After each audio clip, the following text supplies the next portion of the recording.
Et vous le savez, c'est là-bas à Yamoussoukro que repose le président Félix Houphouët-Boigny. Avant le début des travaux, les présidents des deux chambres du Parlement sont allés à la résidence du Père de la Nation. Dépôt de gerbes de fleurs, prières et hommages ont marqué cette étape que l'on voit avec Kader Sogodogo.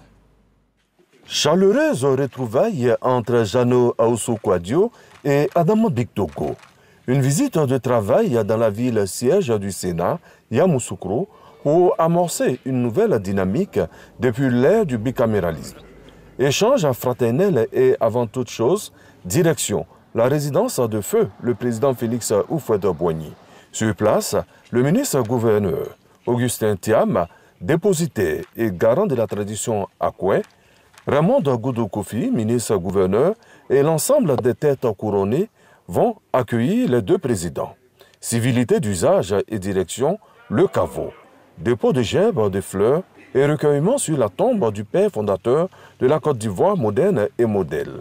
Visionnaire, traceur de sillon, Félix Houphouët-Boigny dans les cœurs et dans les esprits. Au commencement, la Côte d'Ivoire était Houphouët-Boigny.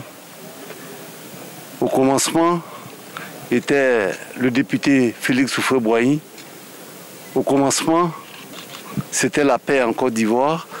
Nous sommes donc venus solliciter les bénédictions, puisque nous croyons tous qu'il y a une vie au-delà du président Félix Houphouët-Boigny, sa protection, pour pouvoir accomplir cette lourde et belle mission que le président Alassane Ouattara a bien voulu nous confier. J'ai eu la chance d'être reçu la semaine dernière par la présidente de l'Assemblée nationale de France. Mais le moment le plus fort, c'est lorsque je suis allé voir la Constitution française gravée dans les murs. Et j'ai vu la signature du président Félix Houphouët-Boigny le 4 octobre 1958.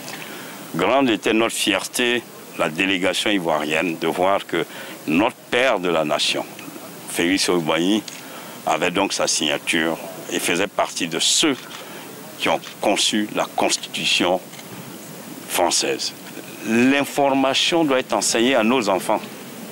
Il faut que toutes les générations ivoiriennes, que tout le peuple Côte d'Ivoire sache ce que le président Félix Houphouët-Boigny a pu faire, non seulement pour la Côte d'Ivoire, mais pour le monde entier à travers donc cette signature indélébile.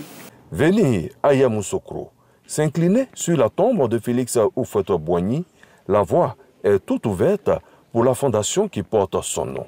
Cadre choisi pour la rencontre entre la chambre haute et la chambre basse du Parlement ivoirien.